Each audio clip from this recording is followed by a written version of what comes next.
What does Titan Tough truly mean for you?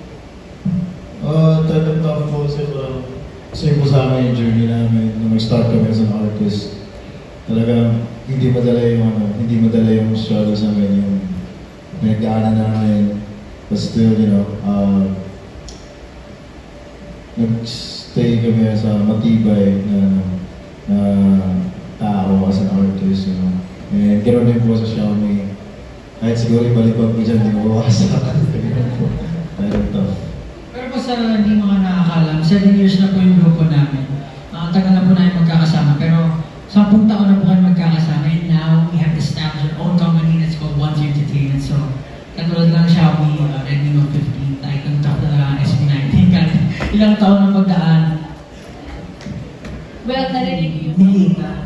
So, ang ganda po ng conversation niya. Ito pong photo na to, medyo madilim na, parang sunset na. But as you can see, the detail, may clarity na yung photo. So, yan, may shift. Tapos yung cat, para saan parang lion siya eh. Ganun yung feeling na bibigay na vibe ng cat. So, it's a nice photo. Yeah. Napaka-sentimental naman niya, guys. Let's see the next photo. Another animal. Ako po. Okay. Ako yan. Hindi talaga kayo, no? Selfie. Kaya kayo nagagawa ng Xiaomi, no? You can transform. Ito po, kasi kanina kumakain ako, tapos nakita lang ako sa dog na yan. Pero, ang ano dito, ang catch dito, sobrang layo ng dog na yan. Sobrang layo niya from my table. So, kinuha ko yung opportunity to use yung feature ng Redmi, which is the 200 megapixel camera. So kahit napakalayo niya, zero ko, and then surprisingly, ang ganda pa rin ng quality ng photo. Ganda ng selfie mo, di ba? Selfie ko to. Selfie mo yun, di ba? So yeah, super cute ng moment na yan. And sana sa may-ari po ng aso, sana okay lang po ng picture ng dog niyo. Okay, can we see the next photo? Ano naman, guys? Yan na po sa akin po.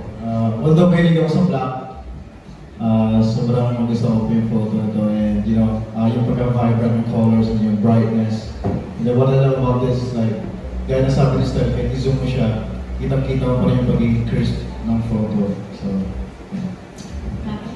Ganda naman ng colors, guys. Do you see how bright these colors are? Okay, next photo. Wow. Oh, this one is, I took this photo. Kasi huge foodie ako, and outdoor siya sa Manila, while we were having our lunch, parang sabi ko, sa labas kami, gusto ko parang try lang ng photo. And then, surprisingly, mukha lang balance ito, pero sobrang liwanag yung kanina. Yung sun, directly dun sa screen ko. But yung AMOLED na quality ng screen, nakikita ko pa rin yung pinapicturean ko even though parang pag sa ibang perspective, di ba? Or sa ibang cellphone, mahirap na siya makita. But this one, I took it with actually very detailed and hindi ako nahirapan mag-adjust dahil sa AMOLED feature ng Redmi Note 50. Nagutom ba kayo, guys? Nagutom ako eh. Okay, last photo. Dito naman po, nung pinicturean ko po siya, pinaglaruan ko yung parang telephoto effect ng Redmi na nag-blur yung sa likod. So nakakatawa kasi nagkakaroon siya ng parang focus,